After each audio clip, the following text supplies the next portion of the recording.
지금 시각 7시 20분입니다. KBS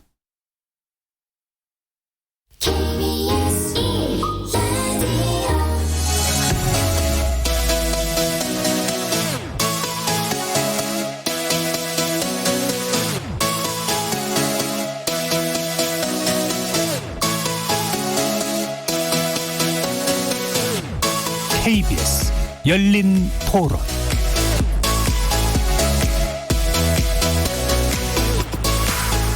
안녕하십니까. KBS 열린 토론 정준희입니다.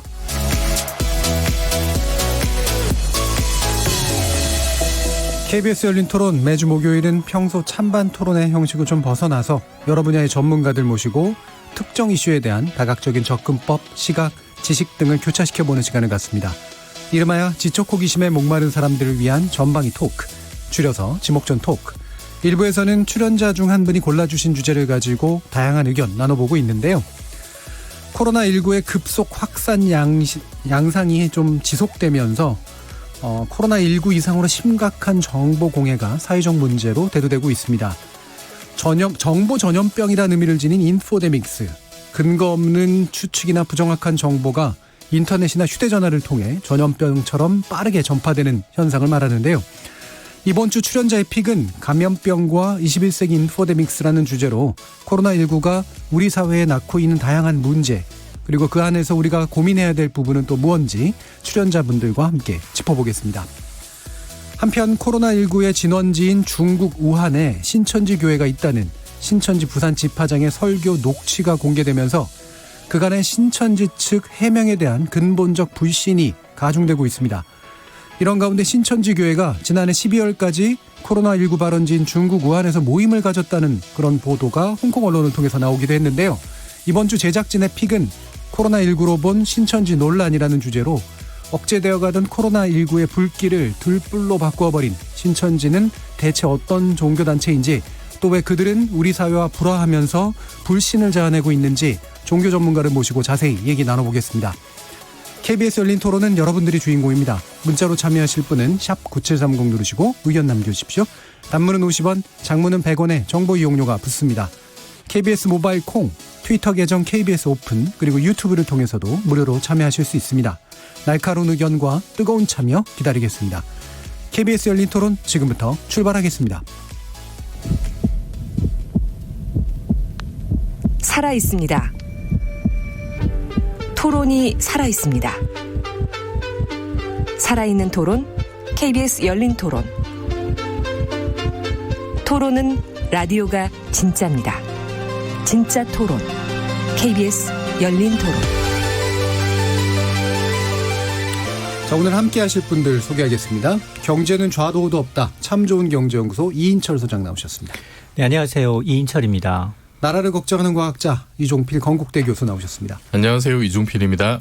규정을 거부한다. 한국 여성 변호사의 손정혜 이사 나오셨습니다. 안녕하세요. 손정혜입니다. 그리고 오늘 특별 초대 손님이신데요. 종교 전문가이신 임채원 경희대 미래문명원 교수 모셨습니다. 예, 안녕하십니까. 임채원입니다. 임채원 교수님은 지난해에 몇 번 모셨는데 11월에 일상으로 돌아온 양자역학 우리의 삶은, 그리고 홍콩의 인권과 민주주의라는 주제로 뵙는데요. 그때 이제 홍콩에 관련된 이야기 많이 전해주셨죠. 뭐 잘 지내셨냐는 말씀을 드리기가 좀 그럴 정도로 지금 상황이 좀 안 좋습니다만 어떠셨나요? 네, 뭐 지금 우리나라에서 잘 지내는 사람 거의 없을 것 같습니다. 네. 네, 코로나 때문에 모두 고생하고 있는 것 같습니다. 그렇습니다. 자, 이렇게 경제 전문가, 법률 전문가, 종교 전문가, 그리고 물리학자까지 각기 다른 전공과 개성을 가진 네 분의 출연자와 함께 만들어가는 지적 호기심에 목마른 사람들을 위한 전방위 토크, 줄여서 지목전 토크. 오늘도 호기심과 기대를 한가득 품고 지금부터 출연자의 픽 시작해 보겠습니다. KBS 열린 토론. 가짜라고 생각해서 그냥 넘겼죠. 이런 사건 같은 거를 활용하려는 사람들이 있는 것 같아가지고요. 사실 확인을 하려는 노력이 조금 더 필요할 것 같아요. 사실 정보라는 게 지금 이제 오픈되어 있고 인터넷으로나 뭐 뉴스로나 쉽게 접할 수 있는 거잖아요. 사실 저희의 그런 필터링 할 수 있는 기준이 되게 중요하다고 생각하거든요. 근데 생각해보면 요즘에는 다 방송에서 하는 그 뉴스 이런 거 잘 안 보게 되잖아요. 아무래도 올바른 정보 전달, 이 매체가 정확해져야 되는데 그러다 보니까 불신이죠, 불신. 그러니까 언론이 기준을 잡고 잘 가면은 이제 그 듣는 사람들은 자기의 그 기준이나 그런 판단에 의해서 올바른 정보를 찾아갈 수 있을 거라고 생각하거든요. 그러니까 거짓이랑 진짜랑 이제 가를 수 있는 판단들은 다 있다고 생각을 해요. 자극적인 정보나 그런 것들도 너무 이제 경쟁이 심해지다 보니까 더한 것 같거든요. 그런 것들을 줄여가는 게 중요하다고 생각합니다. 예, 오늘 주제 이종필 교수님께서 정해 주셨는데요. 인포데믹스라고 말합니다. 뭐 그냥 정보전염병 이렇게 얘기해도 충분할 것 같은데, 뭐 기존에 이제 가짜 뉴스라든가 여러 가지 뭐 연관된 용어들이 좀 있었습니다만, 오늘 이 인포데믹스라는 정보전염병이라는 어떤 주제를 선택하신 이유 좀 설명 부탁드릴게요. 네, 인포데믹이 이제 영어로 인포메이션하고 그 이제 전염병을 뜻한 에피데믹 요 두 단어를 이제 합성해서 만든 말이고. 우리말로는 방금 말씀하셨듯이 뭐 정보 전염, 정보 감염 정도로 번역이 될 것 같아요. 요게 처음 나온 게 이제 2003년에 그 미국의 그 이제 IT 회사의 그 로스코프 회장이라는 분이 워싱턴 포스트에 이제 기고하면서 처음 썼다고 하는데, 이거를 지금 WHO에서도 그 인포데믹 문제를 굉장히 좀 심각하게 생각을 하고 지금 주문을 하고 있는 상황이고, 이게 정확하게 이제 WHO에서 얘기하는 거는 정보 과다. 그러니까 옳은 정보도 있지만 옳지 않은 정보들도 막 섞여 있는데 그게 너무 대량으로 이렇게 유포되다 보니까 거기서 정작 필요할 때 사람들이 이제 그 어떤 거를 이제 선택을 해야 될지 이제 모르는 그런 좀 굉장히 좀 애매한 상황. 그것이 전염병처럼 이제 퍼져나가는 이제 이런 상황으로 정의를 하고 있어요. 우리가 사실 뭐 예전에 사스부터 뭐 또 그 전에 뭐 이제 광우병 뭐 사스, 광우병, 뭐 전염병뿐만 아니라 그런 좀 사회적인 위기 상황이나 뭐 이런 불안한 그런 상태에 돌입을 하면 그러면은 이런 비슷한 현상들이 이제 자꾸 생겨났잖아요. 그래서 지금도 사실은 코로나19 사태가 지금 이제 계속 진행이 되고 있는데, 바이러스가 퍼져나가는 것만큼이나 이런 관련된 좀 가짜 정보들, 좀 유해한 정보들도 많이 퍼져나가고 있는 것 같아서 이번 기회에 우리가 다시 한번 좀 지금 어쨌든 사태가 진행 중이니까 냉정하게 좀 돌아보고, 그 바이러스 방역도 중요한 만큼 또 우리 각자나 관련된 기관이 정보 방역, 뭐 말하자면 인포메이션 쿼런틴 이런 것도 한번 좀 고민해봐야 되지 않을까, 그런 생각에서 이 주제를 정해봤습니다. 예, 이게 뭐 보통 언론이 이제 보통 신조어들을 많이 만드는데 이게 그냥 은유적인 의미 또는 비유적인 의미로만 사용되는 경우도 있고, 상당히 이제 이론적으로도 동일성을 갖는 경우도 있고 이제 이럴 것 같은데, 뭐 내용을 좀 뽑아보면 결국은 이제 올바르지 못한 정보거나 과다한 정보가 급격히 확산되는 현상. 그래서 사회가 전반적으로 정보적으로 위험해지는 현상. 뭐 이렇게 정도로 얘기를 할 수 있을 것 같아요. 이제 확산이 아마 이제 제일 중요한 문제인 것 같은데, 그죠? 예. 근데 이게 사실 단순히 소문이 퍼져나간다, 그 가짜 뉴스가 퍼져나간다, 이제 요렇게만 또 볼 수 없는. 그리고 이게 지금 개념이 어떻게 보면 시대에 따라서도 좀 진화하고 있는 것 같고요. 그래서 명확하게 이거다 저거다라고 아직은 뭐 이렇게 규정하기는 좀 힘들 수도 있을 것 같아요. 그런데 옛날에 그냥 우리가 단순히 소문의 확산하고 좀 다를 수도 있는 게, 왜냐하면 지금은 이제 스마트 기기가 너무나 많이 퍼져 있고, 또 누군가 마음만 먹으면은 뭐 내지는 또 이제 거대 미디어들이 그런 엄청난 물량을 가지고 한꺼번에 이렇게 쏟아 부었을 때, 그랬을 때는 사실 또 사람들이 또 다 이제 무방비에 빠질 수도 있고, 또 옛날과는 다르게 또 뭐 공신력 있는 기관은 아니라더라도 영향력 있는 인플루언서들, 이 사람들이 이제 자기가 장악하고 있는 미디어나 네트워크를 이용해서 또 엄청난 어떤 그런 위력을, 잘못된 정보 위력을 발휘할 수도 있으니까, 그 소문이 퍼져나가는 건 동등한 위치에 있는 사람들, 뭐 입소문을 타고 나가는 이런 거지만은, 지금은 그런 네트워크를 장악하고 있는 어떤 힘의 비대칭 관계도 사실은 좀 굉장히 그 다른 양상으로 작용할 수도 있지 않느냐. 그래서 이거는 지금 사회 기술이 발전하면서 좀 더 우리가 좀 들여다봐야 돼. 앞으로 좀 더 계속 연구가 필요한 분야인 것 같습니다. 자, 뭐 이렇게 그 단순하게 표현하면은 그냥 뜬 소문이나 루머의 확산하고 관련이 있지만, 방금처럼 이제 기술 문제하고 권력 문제 이런 게 연관되어 있기 때문에 과거에 또 루머하고는 다른 점들이 분명히 있을 것 같은데요. 일단은 이제 뭔가 좀 최근에 이제 코로나19 관련해 가지고 좀 황당하다 또는 속았다 뭐라고 생각하는 그런 식의 정보들 혹시 어떤 경험이 있으셨어요? 손정희 변호사님. 일단은 뭐 저희가 이 질병에 대해서 무지하니까 갖가지 소문이 많은데 예. 일단 지금 인터넷상으로 막 그 전파의 원인과 관련해서 미국이 생화학 무기로서 네. 이런 생물을 예. 의도적으로 연구해서 퍼뜨렸다. 중국에 퍼뜨렸다. 뭐 이런 것들은 이제 초창기에 굉장히 난무했던 것 같고요. 예. 이제는 환자 둘러싸서 나오는 소문이나 허위나 가짜 동선 이런 것들이 좀 많지 않을까 싶은데 특히 오늘도 31번 환자가 나 너무 억울합니다라고 인터뷰를 하셨더라고요. 예. 그러니까 뭐 예를 들면 퇴원을 하기 위해서 난동을 부렸다. 뭐 간호사의 마스크를 벗고 몸싸움을 벌였다. 뭐 또 대구에는 환자 2명이 탈출하는 소동을 벌였다. 이게 모두 다 가짜 뉴스로 판명이 됐거든요. 예. 이렇게 사실은 질병으로 싸우는 환자들에 대해서 허위 정보가 나오는 것은 그 개인 입장에서는 휴대폰만 있으면 내가 몇 번 환자인지 다 알고 몇 번 환자라는 글에 어떤 댓글이 다는지 다 볼 수 있는 상황에서는 이런 것들이 좀 마음이 아프고 안타깝다라고 생각이 들었죠. 혐오나 그러니까 오해의 바탕을 둔 혐오를 혐오와 촉발하는 분열을 조장하는 그리고 개인에 대해서 공격하는 가짜 뉴스들이 좀 늘고 있습니다. 예, 이인철 소장님 어떠셨어요? 그러니까 아까 이제 이 교수님 지적했던 대로 과거에 이런 소문의 형태는 시간적, 물리적 제약이 좀 있었잖아요. 뭐 빨래하는 빨래터에서 아니면 뭐 동창회 나거나 네. 뭐 이런 식으로 그 지역 사회에서 차츰차츰 퍼져나가는 데는 한계가 있었는데 지금은 시공을 초월해서 지금 내가 알고 있는 정보를 금방 순식간에 지구 반대편으로 SNS를 통해서 전달할 수가 있어요. 실제로 코로나19 관련해서 너무나 많은 메시지를 받아서 어떤 예. 게 진짜 뉴스지를 제가 헷갈려요. 예. 그러니까 이를테면 정보를 제공하는 건 굉장히 유용하거든요. 어떤 앱을 받아보면 실시간으로 전 세계 이제 현황, 이 확진자며 감염자며 사망자 수를 알 수 있는 현황부터 시작을 해서 확진자별 동선을 공개하는 유용한 앱이 있는가 하면 근데 어떤 데는 보면 동영상을 올려요. 길 가다가 그냥 퍽 쓰러졌는데 예. 이게 어디에서 무슨 역에서 발생한 일이다. 그리고 이제 중국인 식탁을 보여주는데 모두가 마스크를 쓰고 밥을 먹는 장면이라든가 예. 그러면서 이 공포가 또 다른 공포를 낳게 되고 포비아를 낳게 되는 그리고 무심코 내가 만일 이걸 또 다른 사람한테 전달하면 순식간에 내가 이제 전달자 매개체가 돼버리는 예. 그러다 보니까 이 정부의 홍수 속에 과연 언론의 역할도 굉장히 좀 중요해졌다.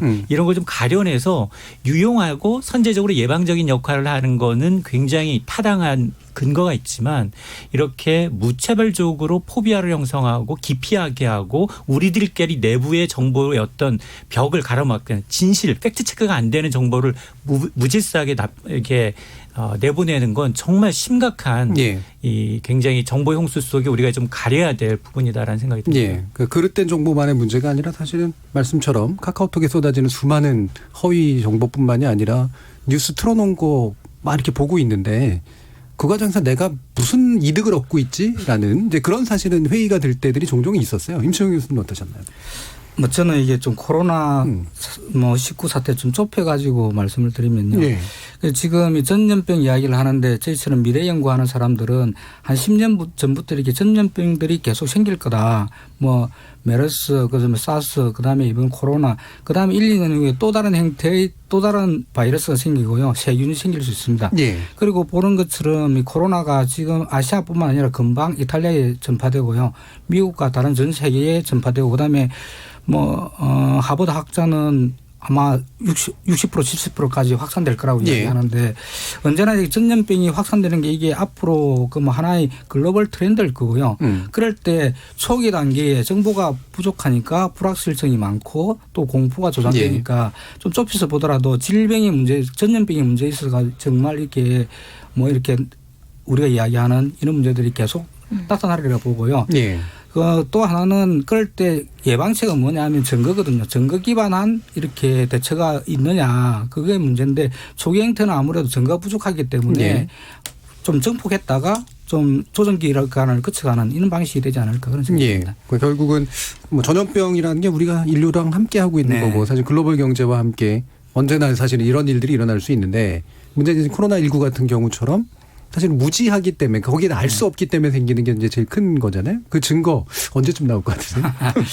또 다른 한편으로는 또 예. 반가운 게 뭐냐면 저희들이 정책하거나 이런 사람들은 예. 증거 기반 정책을 해야 된다. 그렇죠. 그다음에 예. 빅데이터 분석이라든지 데이터 분석을 중시하는데요. 한편에서는 정보가 엄청나게 쏟아지고 다른 한편에는 이 정보를 걸러내는 시스템이 막 갖춰지고 있는 것 같고요. 예. 그러니까 이런 갈등은 두 개의 길한 관계는 계속될 것 같습니다. 그 지금 이 두 가지 사태가 계속 진행될 것 같고요. 앞으로도 그런데 또 하나는 지금 주체라는 게 SNS 그 소셜미디어가 생기고 난 이후에는 워낙에 다중이 참여하기 때문에 어느 방향이 없을 것 같고요. 이럴 때 한 개인의 선택일 수밖에 없을 거고 신호와 소음을 잘 구별해내는 능력 그게 필요할 것 같아요. 신호와 소음. 예. 예. 자, 그러면 우리 그 이종필 교수님이 이 문제를 제안해 주시면서 아마 몇 가지 사례들을 좀 염두에 두셨을 것 같아요. 과거 사례든 현재 사례든 간에. 예. 제가 뭐 이제 이번 코로나19 같은 경우에 좀 느꼈던 게 뭐 초반에는 우한에 지금 사람들이 다 좀비가 됐다. 개하고 고양이로 전파가 된다 이제 이런 게 예. 있었고 지금은 그 엊그제까지 좀 논란이 됐던 게 이제 마스크 재활용에 관련된 거예요. 뭐 헤어 드라이어로 말린다든지 소독약 뿌린다라든지 뭐 그게 거기 있는 바이러스를 죽일 수 있을지 모르겠지만 마스크는 기본적으로 필터링하는 기능이 있잖아요. 예. 필터가 망가지면은 마스크의 효용성이 없기 때문에 좀 이런 거 좀 가려드려야 되고 또 하나 제가 이제 그 뭐 이런 거는 예를 들어서 뭐 그러니까 잘못된 정보가 그냥 좀 약간 이렇게 좀 불편함을 야기하는 정도인데 초기에 이제 우한 교민들이 들어왔을 때 그 격리 지역이 이제 천안에서 딴 데로 바뀌었다라고 하는 것이 이제 보도가 될 때 그때 좀 정치적인 어떤 메시지가 담긴 그 오보 때문에 지역 갈등이 지금 조장이 됐습니다. 뭐 물론 이제 마지막엔 오해가 다 풀려가지고 굉장히 훈훈하게 마무리가 됐습니다만 초반에 그런 하나 잘못된 정보 때문에 거기 국회의원이 막아서 못했다. 굉장히 그 사람들의 그 신경이 예민해지는 상황에서 이런 한순간 잘못된 확인되지 않은 보도 때문에 예. 전 국가적인 어떤 그 갈등과 어떤 그 비용 소모 이런 거를 이야기를 했었거든요. 근데 이런 거는 정말 삽시간에 퍼지잖아요. 예. 그리고 뭔가 수습을 할 어떤 시간적인 물리적인 여유가 없는 상황에서 뭔가 지금 일이 벌어져 버리면 돌이키는 데는 그것보다 몇 배의 어떤 노력과 그 물자가 들기 때문에 예. 굉장히 이건 참 정말 좀 심각하다. 근데 이게 아직 진행형이기 때문에 이런 비슷한 사례들이 계속 또 일어날 수도 있는 거고 그래서 좀 뭐 특히 이제 주류 미디어들이나 이런 데서 좀 굉장히 좀 그 여기에 대한 신경을 좀 써야 되는데 이게 단지 그냥 어떤 보도 준칙을 마련하는 이런 문제를 넘어서서 지금 우리가 그 중앙방역대책본부라는 게 있잖아요. 네. 질병이 퍼지면 그거를 막기 위한 어떤 별도의 기구를 만들어 지금 방역에 나서고 있는데 저는 지금 같은 그 미디어 환경이라면은 그런 인포데믹에 특화된 그런 정말 정보 방역을 위한 어떤 특별 기구 같은 것도 좀 있어야 되는 게 아니냐. 예. 그리고 지금 우리 KBS가 이제 재난방송 주간 방송사인데요. KBS도 뭐 지금 이제 잘하고 있습니다만 저도 이제 가끔 보면은 굉장히 좀 자극적이고 선정적인 클릭수를 높이기 예. 위한 뉴스가 아닌가 싶은 괜히 이제 공포심만 자극하는. 가끔인가요? 자주인가요? 가끔입니다. 네. 예.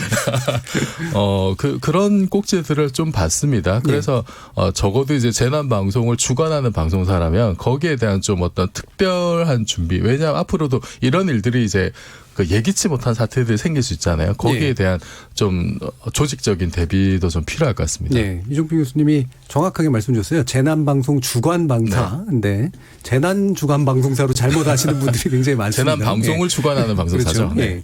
임채훈 교수님, 아까 제가 비유라는 표현을 썼는데 이게 인포데믹스인데 정보전염병이라고 하는 그런 개념이 학문적으로나 뭐 정책적으로도 좀 유용하다고 좀 판단을 하세요? 예, 중요하죠. 지금 공론 형성 과정이 인포데믹스에 대해서 따라서 되게 왜곡될 가능성이 있거든요. 예. 지금 뭐 우리가 가지고 있는 정보들도 그렇고요. 이게 공론을 정상적으로 거쳐서 과정을 거치는 게 아니고 특히 위기 때는 인포데믹스가 작동을 하면 사람들이 괴담에 대해서 믿고 싶어하는 공론이 생기거든요. 그렇죠. 예. 그걸 수정하기도 쉽지 않고요. 예. 이번에 그 코로나 사태도 보면 처음에 우한 괴담이라든지 여러 가지 공론이 생기는데 지금도 마찬가지입니다.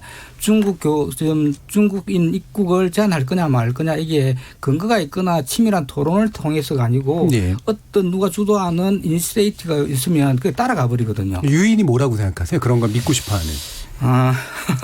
그냥 괴담이겠죠. 예. 그리고 그럴 때는 제일 중요한 게 사람들이 공포를 자극하면 예. 그건 그 공포에 대해서 저항을 하기 때문에 믿고 싶어 하는 것 같고요. 적자적으로 그렇죠. 그냥 중국에서 문제가 발생해서 중국인들 다 막으면 될 거 아니야. 이건 사람들이 이해하기 쉽거든요. 그렇죠. 문제의 단순화, 예. 그다음에 책임의 단순화 이런 예. 거겠죠. 예. 그러면서 이게 합리적인 선택을 오히려 왜곡하고 그 뒤에 또 다른 문제를 만들고 인포데믹스가 가지는 큰 문제는 그 공동체가 가지는 공론에 대한 왜곡 이게 만들어지는 거고 쉽게 그리고 그걸 수정하는 데는 오히려 시간이 훨씬 많이 걸리고 이게 큰 문제가 아닌가 생각합니다. 예.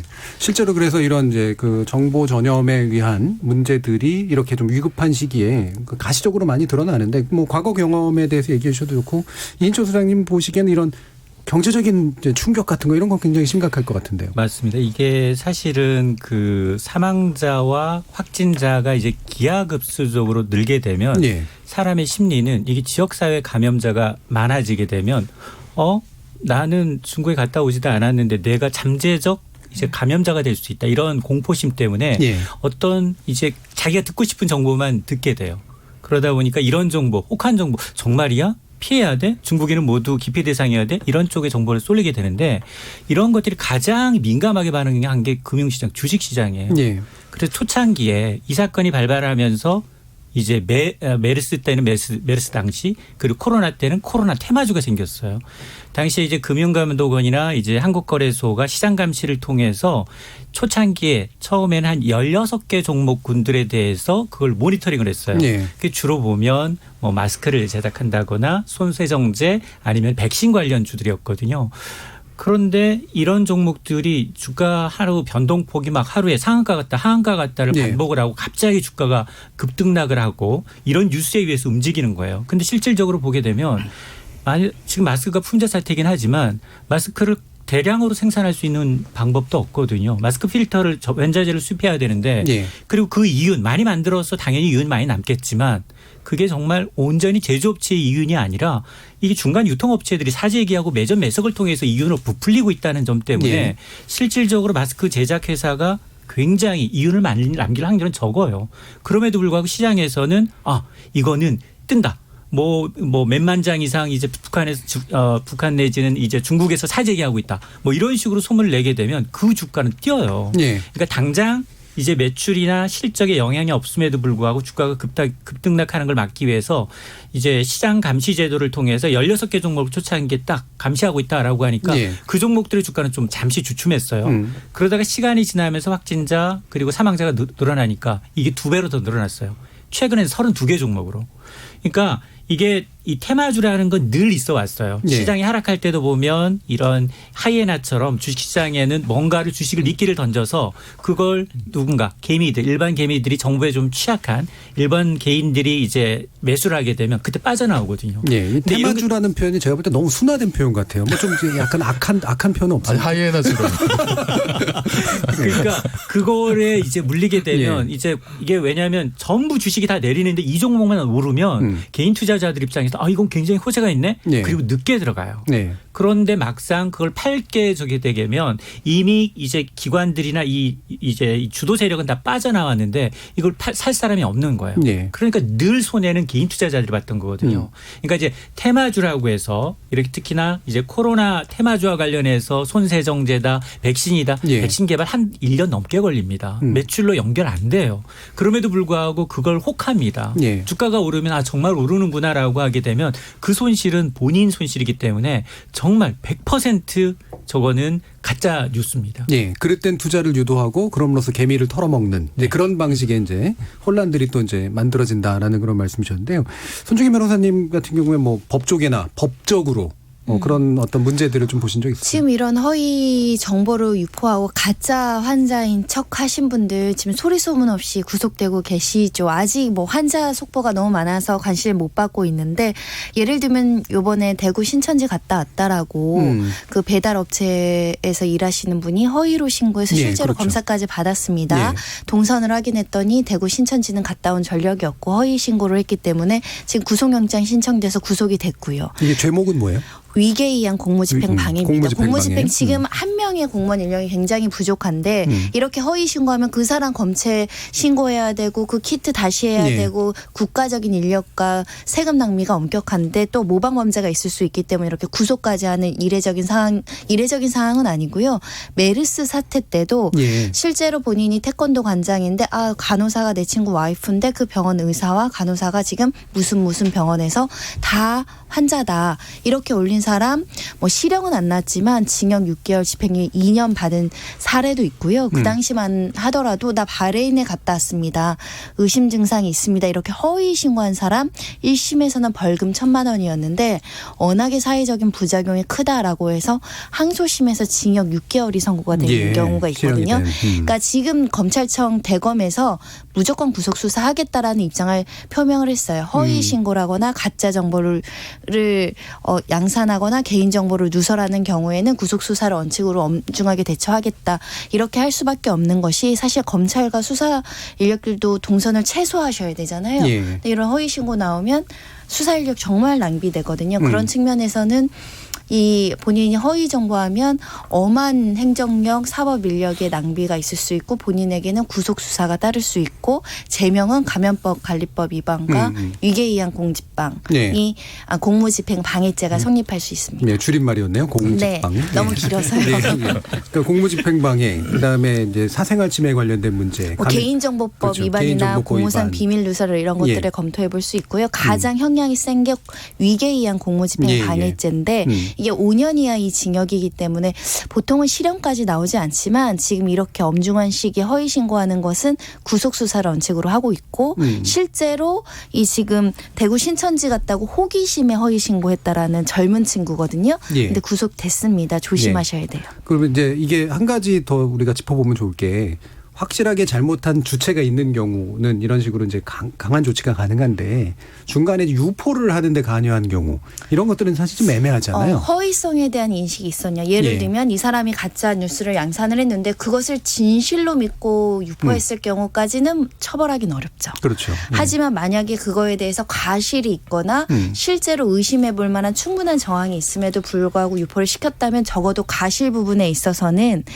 손해배상 책임이라든가 구상권 청구의 대상이 될 수는 있어요. 그러니까 뭔가 악의성이라든가 그다음에 조직적으로 뭔가 계속 해왔다라든가 이런 것들도 특히 지금 예. 입건된 사례들이 되게 많은데 초창기에 동산들이 쫙 나왔잖아요.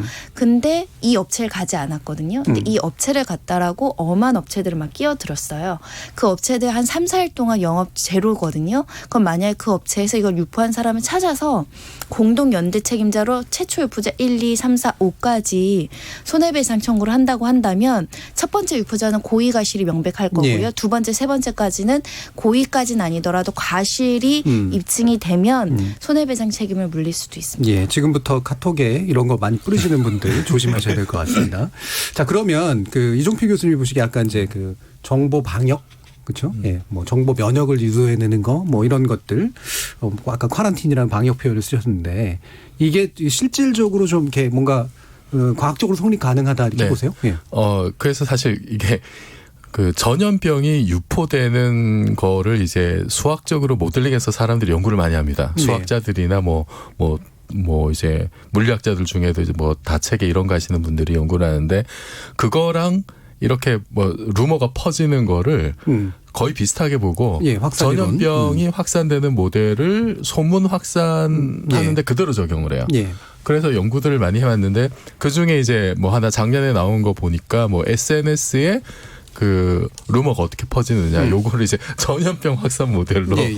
그걸 적용해서 한 결과 뭐 한 주변에 이렇게 3명한테서만 이렇게 소문을 들으면 그게 전체 다 퍼지더라고요. 이제 이런 조사 결과도 있고요. 그러니까 물론 모델의 수학적 모델이니까 한계는 있죠. 현실하고 안 맞는 한계는 있습니다만 어쨌든 이거를 좀 그 가짜 정보들, 잘못된 정보들이 유포되는 어떤 양상을 우리가 이해하는 데는 좀 도움이 되는 면이 있어요. 그러니까 학문적으로 연구를 하기도 하고, 근데 실제로 이제 WHO에서도 그 코로나19가 확산된 다음에 그 미국에 있는 대형 IT 기업들 뭐 페북이나 애플이나 우버나 이런 데 가가지고 좀 이거를 인포데믹을 막을 수 있는 만약 뭐 말하자면 방역을 할 수 있는 네. 여러 가지 조치들을 같이 취해야 된다. 이제 이런 요구를 했고 거기에 이제 동참하고 있습니다. 그래서 예를 들어서 이제 검색을 하면 구글에 이제 뭐 검색을 하면은 코로나 바이러스 검색하면 이제 연관된 어떤 그 카테고리에 예. 그 미국의 CDC가 뜬다라든지 그런 식으로 해서 우선적으로 믿고 신뢰할 만한 정보를 먼저 노출시키는 그렇죠. 거죠. 예. 그러니까 우리도 사실 포털에 검색하면 연관 검색어라는 게 있잖아요. 예. 그게 어디 걸리냐에 따라서 굉장히 사실은 그 유포와 확산에 영향을 많이 주거든요. 근데 제가 확인해 보니까 우리나라 이제 네이버 같은 경우 네이버는 들어가 보니까 이게 비교적 좀 잘 돼 있는 것 같더라고요. 그러니까 뭐 중앙방역대책본부에 바로 연결이 돼 있어요. 바로 예. 연결이 돼 있고 그 서울대 팩트체크 센터. 그쪽으로도 지금 연결이 돼가지고 지금 가짜 뉴스들이 어떤 게 있는지 예. 그리고 뭐 행동 요령이라든지 증상이나 이런 게 좀 일목요연하게 정리가 돼서 우리도 지금 어느 정도는 지금 이게 되고 있구나. 그런데 이게 그냥 포털 하나에만 국한될 문제가 아니라 사실은 모든 우리가 좀 거쳐 나갈 수 있는 단계에서 이거를 그 뭐 관련된 미디어나 뭐 언론이나 이런 데서 같이 좀 동참하는 분위기가 있었으면 좋겠고, 그리고 그 제가 또 찾아보니까 이거를 감염병 루머 관리에 대해서 그 연구를 실제로 이제 모델링을 해서 연구를 하신 예. 분들도 있고 그 보고서도 나와 있더라고요. 거기에 보면은 그런 게 있어요. 이제 한국형 이제 감염병 루머 관리를 어떻게 할 거냐. 여기에서 그 제가 이제 좀 그 공감이 갔던 게 그 데이터보다는 이제 감정적인 공감대를 이끌어내는 게 중요하다. 예. 이제 이런 표현들이 있었어요. 그 심리적 방역이라는 표현도 이제 예. 나오던데. 예. 그 예를 들면은 그 최근에 이제 있었던 게 그 집권당의 수석 부대변인이 이제 대구 봉쇄라는 말을 썼다가 예. 호되게 당했잖아요. 그렇죠. 의학 용어인데 정치 용어로 그러니까 방역 되거든요. 용어라고 이제 뭐 본인은 썼다고는 하는데 그게 일단 봉쇄라는 말 자체가 주는 굉장한 어떤 심리적인 어떤 그럼요. 부담감 예. 이런 게 있고, 그리고 또 그 보건복지부 장관께서 이렇게 얘기할 때 지금 이제 그 사태의 원인은 이제 중국에서 한국 국민이다. 제가 보기엔 그게 팩트거든요. 예. 실제 데이터는 그렇게 얘기를 해요. 데이터가 그렇게 얘기를 하는데 지금 여기서 이제 여기 보고서에서 얘기했듯이 데이터를 그대로 얘기하는 것보다 그것의 어떤 이게 그 믿을 만한 사람이 고위공직자가 이거를 공공연하게 얘기했을 때 국민들에게 주는 심리적인 효과 예. 이런 것까지 사실은 케어가 돼야 되는데 거기까지 안 간 거죠. 그래서 사실은 이런 좀 비상식, 그러니까 위기 상황이고 좀 공포가 이렇게 좀 만연해 있는 상황에서는 이런 발언 하나에 대해서 굉장히 조심을 해야 되고, 그냥 데이터를 있는 그대로, 그러니까 생 데이터를 그냥 과학자들끼리 하는 얘기를 하는 거하고 일반 시민들하고 하는 얘기는 좀 다를 수가 있는 네. 거잖아요. 거기에 대한 세심한 배려가 돼야 되는데 이런 게 전혀 지금 그 고려가 안 됐다는 거. 그래서 아까 말씀드렸던 그 정보 방역이 좀 더 조직적이고 체계적으로 될 필요가 있다. 그리고 그 이게 뭐 사전에 사실은 좀 사전 준비를 위한 계획도 사실은 필요하고, 중간에 대처를 할 때는 예를 들면은 뭐 이제 행동 경제학적인 접근도 필요하다 이런 얘기가 예. 있더라고요. 예. 그러니까 주류 경제학은 모든 사람이 합리적인 어떤 경제적인 이득을 얻기 위해서 다 합리적인 선택을 한다라고 가정을 하는데 예. 최근의 추세 중에 하나는 이제 그런 게 아니잖아요. 특히나 지금처럼 비상시국에서는 사람들이 어떤 그런 경제적인 합리성에 따라 행동을 하지 않기 때문에 그것을 고려한 여러 가지 어떤 행동 조치들, 행동 계획들, 정보의 조치들 이런 것까지 좀 준비를 해야 된다. 그래서 요거 좀 이번 우리가 코로나 사태를 겪으면서 다시 한번 우리의 방역 체계가 이런 정보 방역까지 좀 업그레이드 되는 계기가 됐으면 좋겠습니다. 예. 그러니까 뭐 상당히 이제 여러 가지 뭐 심리학적인 문제, 경제학적인 문제 뭐 이런 것들까지 다 이제 함께 포함해서 말씀을 주셨는데 실제로 뭐 바이러스는 너무 많고 세균 너무 많아서 방역은 맨날 해도 백신은 맨날 부족하거나 치료제가 나와야 되듯이 이것도 굉장히 좀 네. 복잡한 문제인 거는 맞는 것 같아요. 정책적으로도 어떤 부분이 좀 기묘하다고 보세요, 임채영 교수님은? 이번에 뭐 코로나 사태 두 가지를 보는데 음과 양. 제가 뭐 양은 지금 질본이 너무 잘하고 있는 것 같습니다. 예. 질병관리본부. 그 국민적 신뢰를 얻고 있는 건 그분들이 뭐 그냥 밤잠을 설치면서 초체제 가지고 고생을 한다 이런 게 아니고요. 그것뿐만이 아니라 중요한 데이터를 그냥 객관적으로 발표하고 있거든요. 예. 거기에 대해서 상당한 안전을 갖는 것 같습니다. 정보 투명성. 예. 일본이나 미국보다도 훨씬 더 투명하고요. 다수의 정보를 많이 내놓고 있는 그게 중요한 팩트일 것 같고요. 그래서 인포데믹에서 가장 중요한 거는 데이터가 어떻게 되어 있는지 그리고 거기 그 근거가 뭔지 그리고 그걸 가지고 레퍼런스를 믿을만한지 이런 것들이 기준일 것 같고요. 그런 것들이 되면 그 사람들이 신뢰가 가는 거고 지금 신천지에 대해서 못 믿는 건 그 안에 있는 데이터라든지 정보가 부정확하다. 그렇죠. 그렇기 때문에 예. 믿을 수 없는 거다. 그래서 괴담은 거기서 생기는 것 같고요. 분명한 데이터들이 그 투명하게 공개되면 이런 문제는 많이 지워질 거라고 생각하고 앞으로 인포데믹 문제가 여러 방향에서 여러 가지로 나타날 텐데 그때 근거가 되는 거는 에비던스가 뭔지 데이터가 뭔지 그게 레퍼런스가 믿을만한지 이런 것들이 기준이 될 것 같습니다. 예. 메르스 이후에 또 사실은 우리 그 질병관리본부나 이런 데들이 많이 업그레이드된 게 이제 그런 매뉴얼들을 만들고 정리하고 네. 이런 것들이 되게 컸잖아요. 최근에 뭐 예. 정책학 분야에서는 그냥 증거 기반 정책이 예. 대세거든요. 그렇죠. 그런 것처럼 앞으로도 그게 우리가 그 전에는 그냥 이론으로 가설로 가지고 있던 것들이 다 데이터로 확인이 돼야 되는 거고요. 그런 것들이 정책학뿐만 아니라 전체적인 정책 전반에 큰 역할을 할 것 같습니다. 예. 지금 또 이제 어쨌든 법적 장치들도 이제 뒤늦게나마 좀 마련이 됐습니다. 다 뭐 국회가 좀 안 보이던 모습을 보였죠. 그래도 빨리 좀 어떻게 해보려고 코로나 3법을 네. 통과시켰는데 이거 어떻게 뭐 좋은 장치들이 어떤 건가요? 시행까지는 한 달은 걸리는 예. 상황이긴 하지만 코로나19 3법이 통과가 됐고요. 내용을 설명드리면 감염법 관리법이 일단 바뀝니다. 일단 지금 마스크가 문제잖아요. 마스크에 대해서 취약계층을 우선적으로 지급할 수 있는 법적 근거가 없었지만 지금 생겼다라는 것이고요. 그리고 지금 문제가 되는 거 중국에 뭐 수출 금지한다 이런 이야기가 나오고 있는데 그에 대한 지금 다 행정적 규정으로 지금 집권 재량 범위 내에서 하고 있지만 법적인 규정이 생깁니다. 이런 위급한 상황 때는 손 세정제라든가 마스크 수출 금지할 수 있는 법률적 근거를 만든다는 것이고요. 그리고 지금 검사를 거부했을 때 이 문제가 발생을 했었는데 그것도 300만 원 이하의 벌금에 처해질 수 있도록 한다라는 것이고 격리 조치를 거부했을 때 현재는 300만 원 이하의 벌금에 불과한데 그것을 이제 1,000만 원 이하 그리고 1년 이상의 징역형까지 엄하게 할 수 있도록 이제 법률적인 규정을 개정을 한다는 건데 외국 입법에 비추어 봐서는 약하긴 해. 뭐 어디는 뭐 사형도 가능하고 어디는 더 높은 수준의 징역형도 가능하다고 하지만 그래도 저희가 처벌을 강화하는 식으로 감염법 예방법을 개정을 한다라는 것이고요. 검역법도 중요한데 지금 뭐 중국 입국 금지 이런 얘기가 나오잖아요.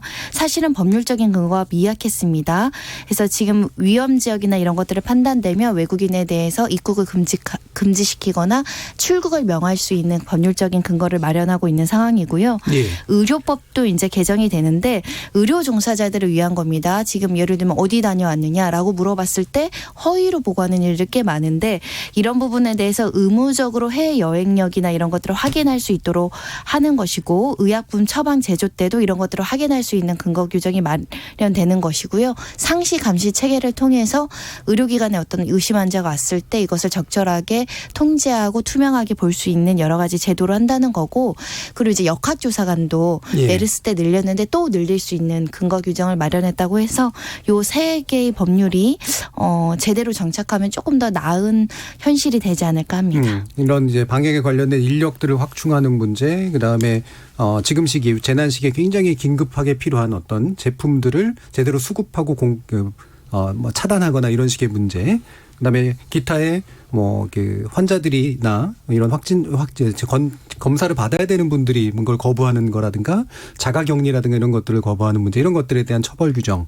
그래서 기존에 이제 정부가 사실은 좀 자의적으로 할 수도 있었을 일들을 법적 근거를 가지고 할 수 있게 만들어준 거. 자의적으로 하려다 보면 좀 시간적인 순서가 늦어질 수 있거든요. 법적인 근거가 있으면 판단이 신속하게 내려질 수 있고 또 강제력이 있다 보면 시민들의 협조를 더 능동적으로 구할 수 있기 때문에 이런 부분들에 대한 법적인 보완이 이루어지고 있다고 보시면 됩니다. 예, 이렇게 뭐 정보의 전염병과 혼란 상태를 어떻게들 또 청취자들이 보시는지도 한번 들어봐야 될 것 같은데요. 한번 연결해 보겠습니다. 정의진 문자 캐스터.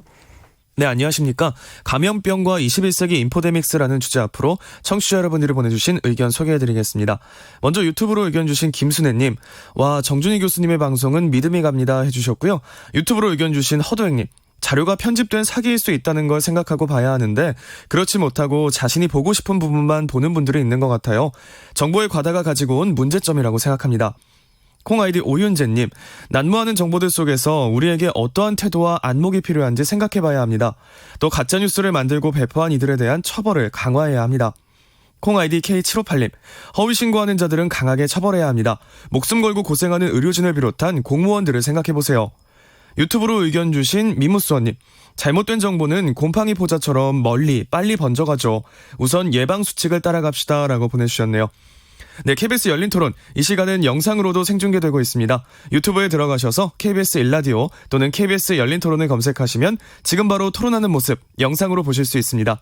지금 방송을 듣고 계신 청취자 모두가 시민 농객입니다. 문자로 참여하실 분은 샵 9730번 누르시고 의견 남겨주세요.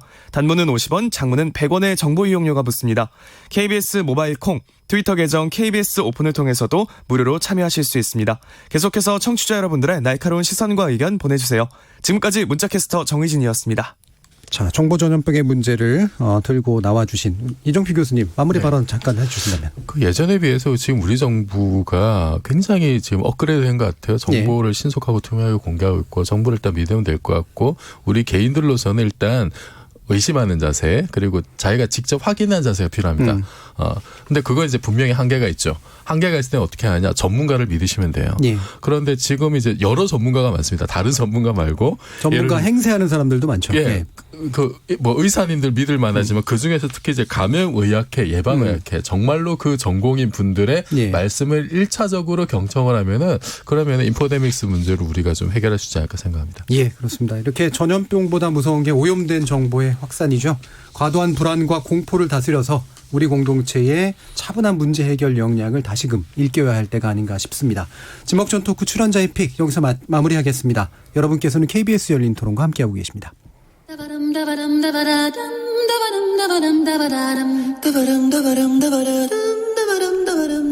여러분은 지금 청취자와 함께 만들어가는 고품격 시사방송 KBS 열린 토론을 듣고 계십니다.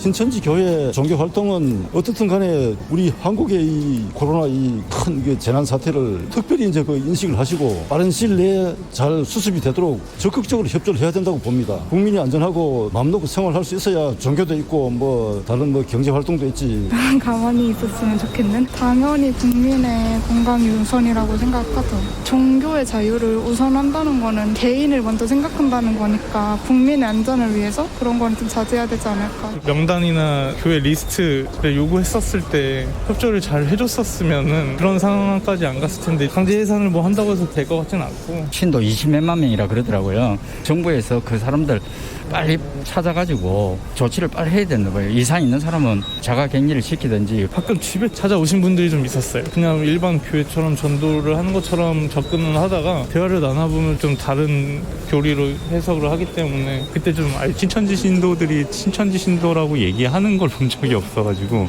신천지에서는 좀 올바른 정보를 투명하게 정부나 질본에 전달을 하는 게 맞다고 생각을 하고요. 우리도 뭐 일반 시민들도 일단 사태를 마무리하는 게 중요하니까 그 다음에 잘잘못을 따지는 게 맞고요. 지적 호기심에 목마른 사람들을 위한 전방위 토크. 두 번째 주제는 코로나19로 본 신천지 논란입니다. 참 좋은 경제연구소 이인철 소장, 물리학자이신 이종필 건국대 상호교양대 교수, 손정혜 변호사, 그리고 종교 전문가이시기도 한 임채원 경희대 미래문명원 교수, 이렇게 네 분과 함께 제작진의 픽 시작해 보도록 할 텐데요.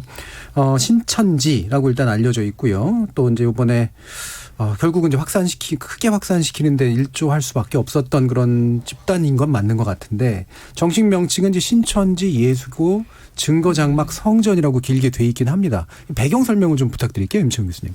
네, 이 신천지가 그 의미로는 그렇습니다. 지금 이만희 씨가 그 요한계시록 그 예언을 지금 여기서 이루어지고 있다, 또 이루어져야 하는 뭐 자기 단체가 이 신천지라고 이야기하고요. 그래서 좀 그 지금 저희들이 추정하기 한 24만에서 25만이 되지 않을까 싶었는데 이번에 명단 제출한 거 보면 21만이었죠. 교육생을 빼고. 그러면 이게 엄청난 숫자입니다. 우리나라 빅4거든요. 그러니까 가톨릭 그다음에 개신교 불교 다음에 예전에는 빅4 할 때 원불교였습니다. 원불교가 한 8만에서 9만 되거든요. 그런데 신도수가 만약에 21만이면 엄청난 거죠. 사회적으로 엄청난 세력인 거고요. 그리고 또 하나는 이쪽 좀 특성이 지금까지 우리가 그 종교계 내부에서는 포교 문제에 있어 가지고 기존에 천주교하고 개신교하고 갈등이 있어서 잘 알려졌었는데 이번에 코로나 사태로 좀 사회화된 거죠. 예. 좀 뿌리를 보면 신종교들은 다 뿌리가 있는데요. 아마 1920년에 보면 우리나라 신종교가 이제 발흥을 하기 시작합니다. 그때가 예. 그 3.1운동 이후에 사회적 혼란기였기 때문에 다양한 접근들이 일어나는데요. 그중에 한 계열이 이 개신교를 배경으로 한 사람들이었고요. 그때도 뭐 성령파, 세주파 이런 논쟁들이 쭉 있습니다. 그러다가 이게 개인적인 수준에서 일어나다가 이게 한번 정리가 되거든요. 1945년에 김백문이라는 사람이 이슬람 수도원 이렇게 해가 정리를 쭉 합니다. 예. 그때 교리 정리를 하는 거죠. 이제 거기서부터 뿌리가 생기는 건데요. 한국 전쟁이 끝나고 난 뒤에 문선명 통일교 문선명 예. 그리고 박태선이라고 전도관을 하신 분이 있습니다. 예. 이런 분들이 나오죠. 이만희 거기 회장이라고 그러는데요. 회장은 본래 이렇게 전통적인 신학 교육을 받은 분이 아니고 신학과를 나온 분이 아니고요. 예. 그때 거기 그 박태선 그분이 그 부천 소사에서 신앙촌 운동을 하거든요. 전도관이라고 예. 한 100만 평 정도 집을 짓기 시작하는데 거기에 미장공으로 오신 분이에요. 그러다가 거기서 신앙생활을 좀 하고 그러다가 나중에 이렇게 하다가 다른 쪽에서 분파가 생기고 하다 1984년에 처음으로 신천지를 자기가 이제 만들죠. 예. 근데 그럴 때 보통 보면 하나의 교주 혹은 종파를 만들 때는 신앙경험이라는 게 있거든요. 이분이 1984년 3월 정도에 하는데요. 83년 겨울부터 한 4개월 동안 계룡산 거기 국사봉에 가지고 예. 자기 나름대로 이렇게 요한계시록을 자기 나름대로 해석을 해냅니다. 그게 근거가 돼가지고 지금까지 뿌리가 돼서 쭉 세월을 거쳐가지고 지금은 21만 명의 아주 대형 교회가 돼 있는 거죠. 예. 예. 그러니까 일단 3대 종교를 제외하고 나면은 제일 큰 어떤 종교 집단이라고 볼 수 있고 그게 우리 사회의 신흥 종교가 만들어지는 배경하고 일치하면서 좀 독특한 종류의 종교 집단이 만들어진 그런 셈인데요. 다른 분들 같은 경우에 뭐 요새 신천지교 얘기 워낙 많이 나왔습니다만 이렇게 막 이게 참 귀에 걸리더라라고 하는 그런 측면들 뭐가 있으셨나요? 손정희 변호사님. 신천지가 알게 모르게 보도 프로그램에 예. 여러 차례 등장을 했더라고요. 예. 뭐 주된 주장은 이제 피해를 주장하는 측에서는 가정을 파괴했다. 막대한 돈을 내겠다. 그리고 정정 보도가 있었던 사건도 있었고요. 최근에 서산지원에서 판결문이 하나 나와가지고 좀 의미 있지 않을까 생각이 드는데 1심 판결문은 500만 원을 배상하라고 했습니다. 신천지의 그 포교 방식이 위법하다는 거죠.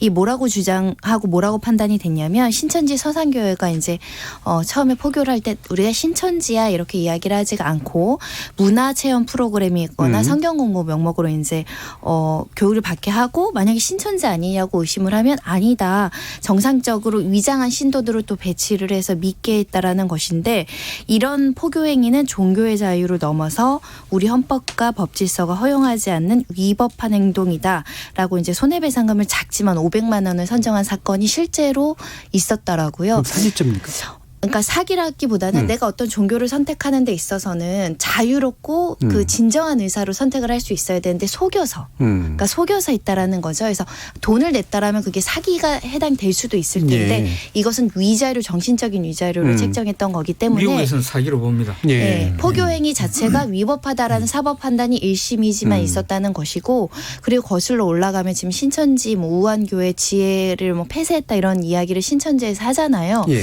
중국은 어떤 연유인지 모르겠지만 중국 당국에서 이 교회가 불법이다라고 규정하고 폐쇄 조치를 했거든요. 예.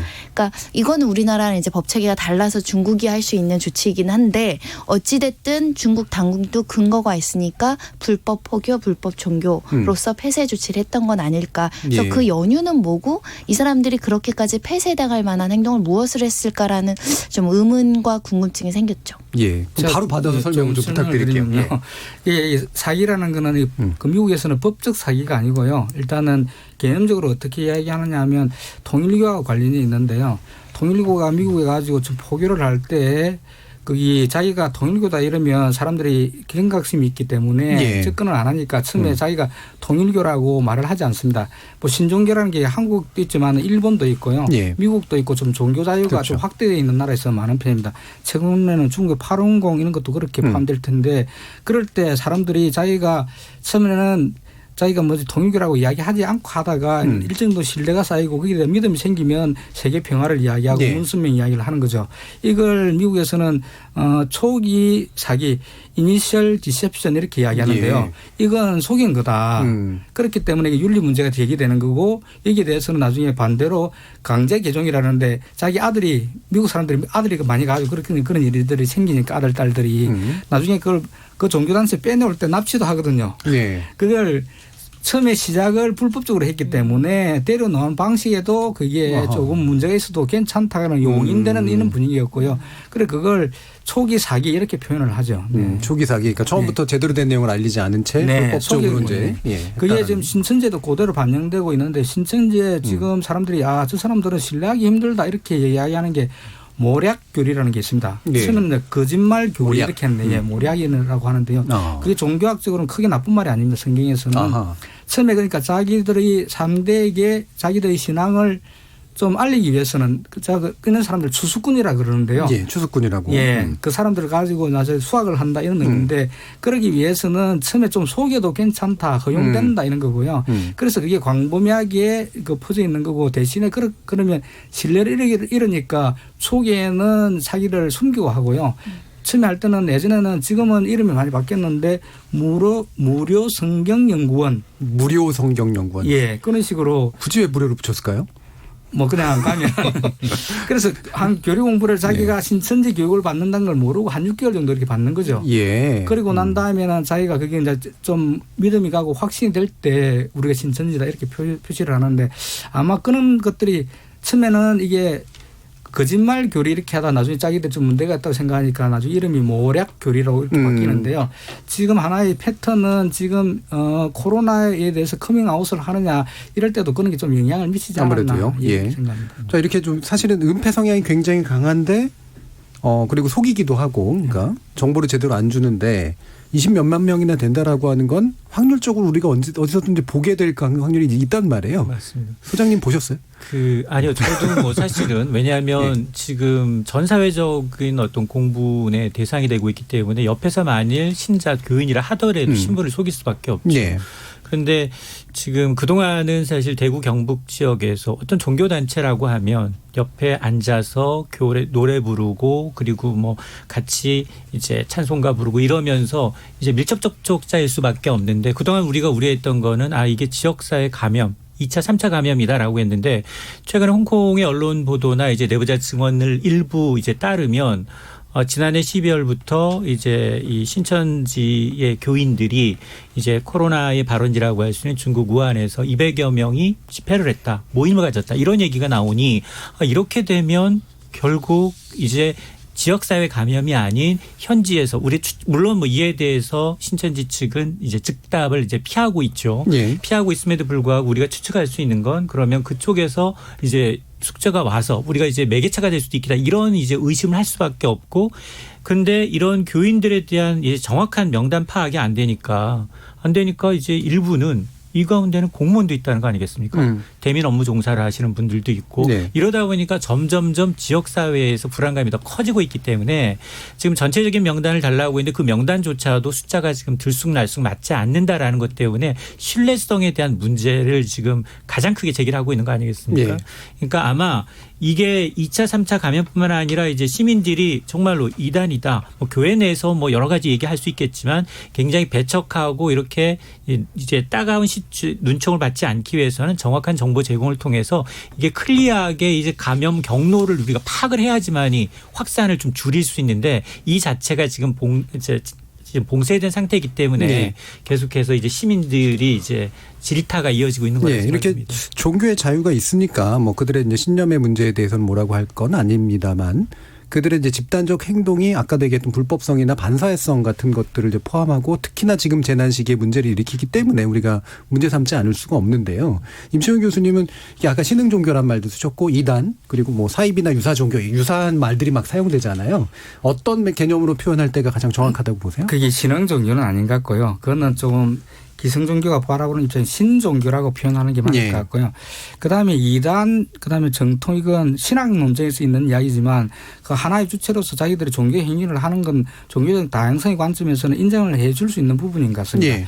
문제는 뭐냐면 그 내부의 문제가 아니고 그것이 종교 내부에서 밖으로 나가서 사회적 문제를 일으킬 때 그때는 종교 논리가 아니고 사회가 어떻게 규율을 해야 되느냐 이런 문제가 있는 거고요. 해방 후에 70년 동안 우리나라에 보면 종교하고 정치와의 관계가 이 긴장 관계가 제대로 풀린 적이 없습니다.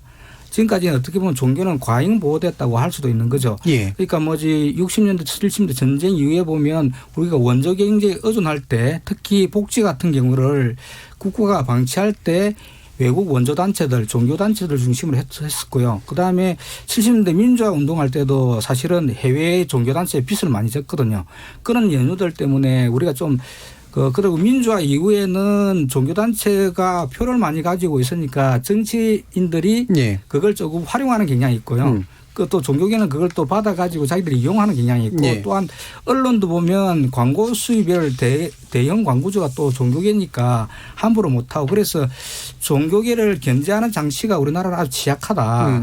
그래서 지금까지 한 번도 반성적으로 성찰적으로 이 종교 문제를 바라본 적이 없거든요. 지금은 코로나 사태를 비롯해 가지고 신종교 문제가 들어섰으니까 특히 20년 만이라면 적은 인구가 아니거든요. 이럴 때 우리 지난 70년 동안 바라본 이렇게 종교와 정치와의 관계 이걸 한 분 정도는 성찰적으로 봐야 되지 않느냐. 뿐만 아니라 지금 태극기 집회 같은 거는 광화문에서 저렇게 있는데요. 미국 같으면 말도 안 되거든요. 종교를 기본으로 하는 나라이지만 그럴 때는 어떻게 하느냐 하면 종교 자유가 보장되니까 그냥 일반적으로 규율할 수도 없는데 종교가 정치로 나오면 종교는 수많은 그 면세 규정이 있습니다. 면세. 그걸 다 박탈하죠. 이미 정치로 나왔으니까 사회단체로 전환한 거잖아요.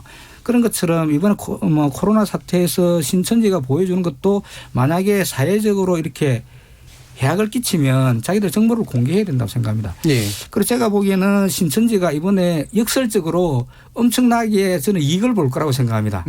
한국 사회 주류 종교로 들어올 가능성이 많습니다. 오히려 역설적으로. 자기들이 아마 그 지침에 따라서 움직이는 집단인데요.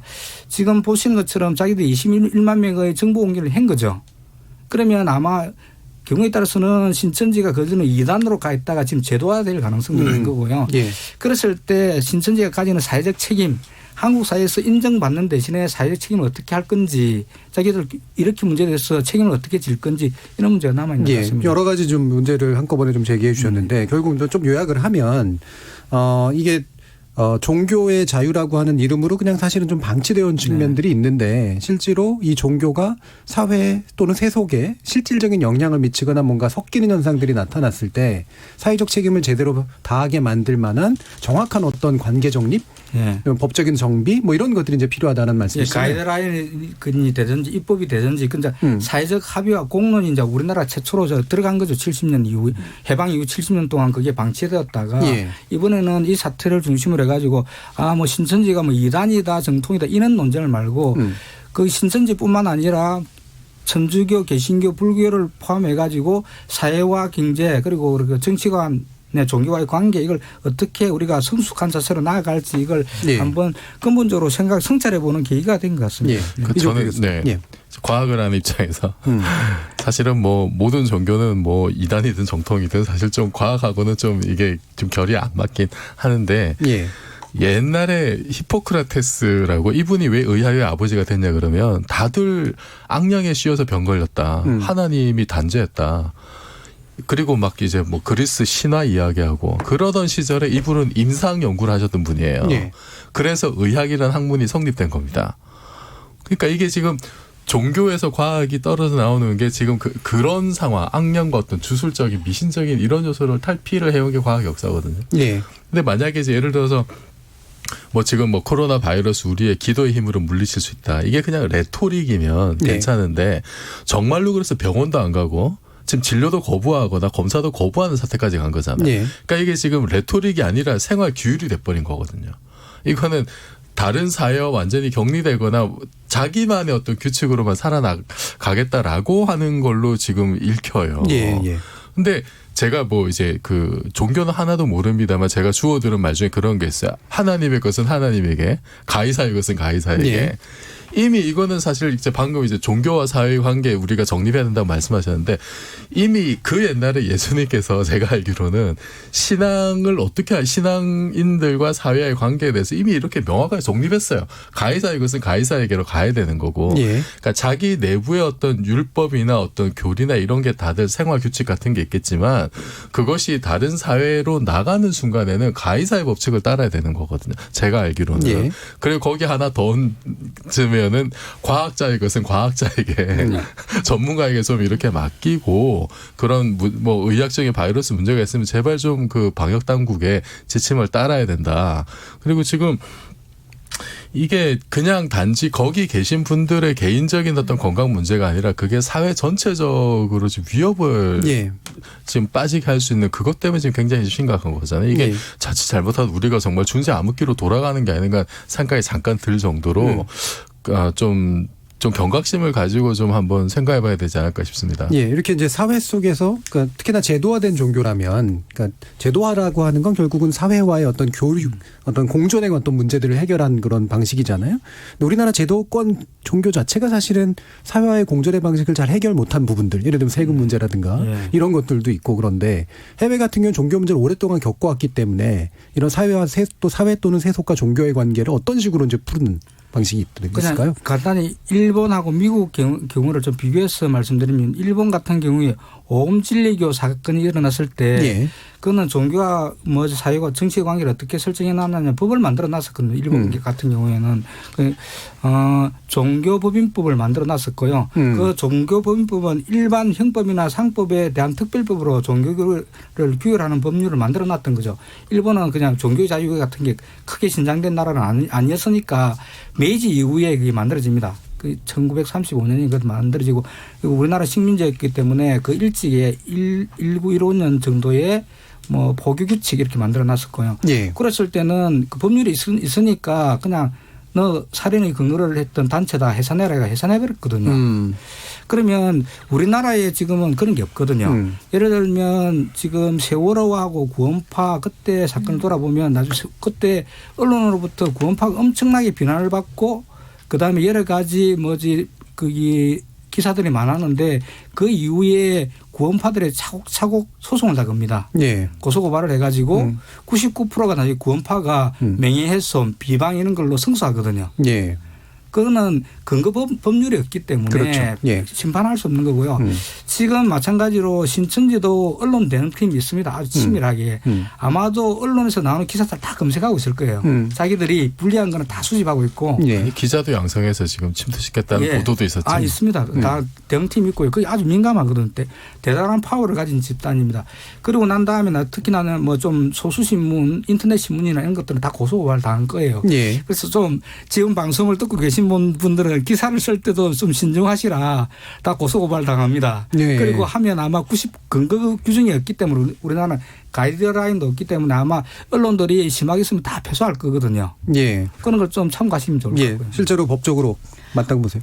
그 말씀 맞으시고요. 모 방송사들도 그래서 어떤 특정한 주제에 있어서 어떤 특정한 인물을 절대 거론하지 않도록 하는 방송사가 있는데 왜냐하면 소송 결과 이 문제는 더 이상 거론하지 않기로 이제 합의가 되어 있거나 이런 상황에는 이미 배상금을 지급한 부분이 있어서 근거 없이 사실은 저는 아까 혐오와 분열이라고 얘기했잖아요. 우리나라에 25만이 있다는 거는 그분들 자체가 뭔가 비난이 대상이거나 혐오의 대상이 되어서는 안 되거든요. 그 우리가 자체도? 예전에 흑사병, 패스트가 발생했을 때 마녀사냥이라는 게 있었잖아요. 죄 없는 사람이 뭐를 했다 해가지고 마녀사냥 하는 것처럼 지나치게 그 사람들이 했던 잘못에 비해서 과도하게 비난할 필요가 없다. 처음에 신천지가 나왔을 때 부정적인 영향을 미친 것이 그 이만희 회장 라고 부르나요? 예. 교주라고 부르시는 분께서 마귀짓이다 이러다 보니까 부정적인 인식이 확 확산됐거든요. 예. 근데 조금 그 정확한 정보를 제공하지 않는다. 이거에 기초해서 비난하는 수준보다 더 높은 수준의 비난을 하시는 분들이 있어요. 지금 신천지에서 개인정보 달라고 하니까 되는 조건이 그러면 누설하지 않기를 약속해달라고 하는데 사실 당국에서 그 약속한다고 지켜질까라는 의문이 들어요. 네. 왜냐하면 일반인들도 실시간으로 동선을 공개하고 심지어는 공무원이 그 공문 유출해가지고 수사받고 이런 상황이기 때문에 혹시 신천지 명단이 왔는데 거기에 유명한 사람도 있을 수 있고 뭐 여러 가지 공직자도 있을 수 있고 심지어 연예인이 있을 수 있단 말이죠. 그럼 이 사람들은 내가 종교 문제 때문에 이런 비난을 자신의 인격을 말살당하는 것이 타당한가에 대한 고민에 빠질 수 있거든요. 예. 그러니까 꼭꼭 숨어버리는 지금 어떻게 보면 악순환이 계속 발생하는 지점에 있어서는 종교라는 것은 그 종교를 어떻게 운영하고 그 부분에 대해서 어떤 이익을 취득하는 사람은 비난받을 수는 있겠지만은 혹여라도 그 신자 개인에 대해서 너무 지나치게 우리가 몰고 가는 지금 일부 보도는 문제가 있지 않은가. 그러니까 명예훼손을 고소를 당하지 않기 위해서 그 기사를 가려서 쓰는 게 아니라 진짜 신천지 신도들이 그만큼의 비난을 감수해야 될 만큼의 잘못을 했는가? 우리 한번 생각해 볼 필요도 있지 않을까. 근데 구분을 해야죠. 아마 이제 그런 식의 반응들이 과도한 것들이 나오는 이유는 아까도 김 교수님께서 말씀해 주셨던 것처럼 분명한 사회적 공존이 필요한 부분에 대한 법적 규정이 없는 상태니까 자꾸 이제 인신공격으로 이 문제를 해결하려고 하는 그런 어떤 욕망들이 생기는 거죠. 신천지는 현재 종교 범위로 등록되어 있지가 않아요. 예. 이미 단체. 최근에 이 한 방송사의 경우에는 정말로 그 우리 주변에 있는 건물 낱낱이 신천지가 있다라는 제보를 통해서 낱낱이 한 곳 한 곳씩 다 방문하면서 거기 가보면 밖에는 다른 이제 명패를 갖고 있고 그 안에는 신천지 교인들이 하는 거다라면서 주변 증인들의 인터뷰만을 따는 거예요. 말씀했던 것처럼 정말 교인들 가운데는 회의감을 갖고 우리의 교제에 대한 회의감을 갖고 내부 정보를 알려주는 정말로 이제 종교적인 믿음이 강한 교인이 있음에도 불구하고 그걸 일부 이제 정치 정당이나 아니면 연예인이나 유명 이런 사람과 연결시켜서 그 사람들이 오히려 굉장히 좀 불이익을 받도록 해버리는 악의적인 보도가 분명히 있습니다. 정의진 문자캐스터로부터 좀 몇 가지 또 한번 청취자 의견 들어보는 게 좋을 것 같아요. 어떻습니까? 네, 안녕하십니까. 코로나19로 본 신천지 논란이라는 주제 앞으로 청취자 여러분들이 보내주신 의견 소개해드리겠습니다. 먼저 휴대전화 끝자리 0263님. 대구에서 45년을 살고 있었는데 신천지 교회는 이번에 처음 알게 됐습니다. 그동안 모르고 있었는데 종교단체가 이렇게 무섭네요. 사람들이 솔직하게 협조 좀 해주면 좋겠어요. 너무 안타깝네요. 유튜브로 의견 주신 김민철님. 신천지가 종교냐 아니냐를 떠나 국가와 국민들에게 피해를 주느냐의 여부로 판단하면 될 듯합니다. 어쨌든 우리나라는 종교의 자유가 보장되니까요. 휴대전화 끝자리 1315님. 종교의 자유가 절대시되어 과잉된 것이 신천지 사태의 근본 원인이라고 봅니다. 공공복리를 명확히 해치는 특정 종교 집단에 대해서는 정부가 적극 대처할 수 있도록 해야 합니다. 휴대전화 끝자리 5383님. 모르고 한 잘못은 이해할 수 있지만 잘못을 인지했음에도 숨기고 사회 질서와 안전을 위협한 것은 용서할 수 없습니다. 이웃사랑, 사회봉사, 이것이 종교가 사회와 조화를 이루기 위해 추구하는 거 아닌가요? 정말 정상적인 종교단체라면 사회 질서나 안전을 위협하지 않을 것입니다. 휴대전화 끝자리 0369님. 종교의 자유라고 하는데 바이러스를 마귀라고 하는 교주를 올바른 인도자라고 할 수 있나요? 종교라고 이름 붙인다고 모두 종교로 인정해주면 안 된다고 생각합니다. 라고 보내주셨네요. 네, 지금까지 문자캐스터 정의진이었습니다. 예, 청취자 의견도 한번 들어봤는데요. 오늘 특별 초대 손님으로 모셨으니까 임채연 교수님 의견 들으시면서 어떤 생각 드셨는지 한번 마무리 발언 부탁드리겠습니다. 네, 지금 거기 확산의 큰 원인이 된 게 신천지가 우리나라가 모범적으로 이렇게 코로나를 관리하다가 갑자기 폭발적으로 지금 중국 다음으로 많은 확진자가 나와 있는데 거기에 큰 원인은 신천지죠. 그러니까 신천지가 종교단체냐 아니냐 이건 다음 문제고요. 그렇죠. 그 원인을 제공한 그리고 단체 행동을 하는 공동체에서 그런 문제가 생겼으면 신천지도 아마 자기들 생존을 위해서 이번에 명단을 공개했듯이 좀 더 열린 자세로 검사를 받고 스스로 나와가지고 사회적 책임을 지는 게 맞다고 보고요.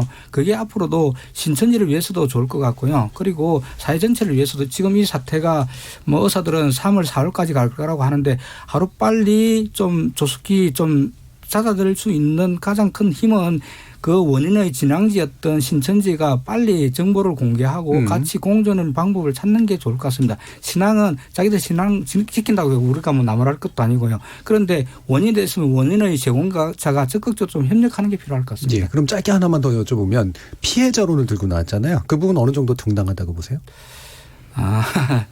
그건 좀 그 국민 정서로 보기는 좀 받아들이기 힘들겠죠. 자기들은 신앙의 문제인데 왜 그러냐. 그게 우리가 공동생활을 하다 보니까 바이러스가 들어가 확장이 됐다 이렇게 생각하는 건데 그러면 거기에서 그 확진자가 2차, 3차 감염이 된 사람을 생각하면 조금 그런 발언은 지나치다 이런 생각이 좀 듭니다. 예, 알겠습니다.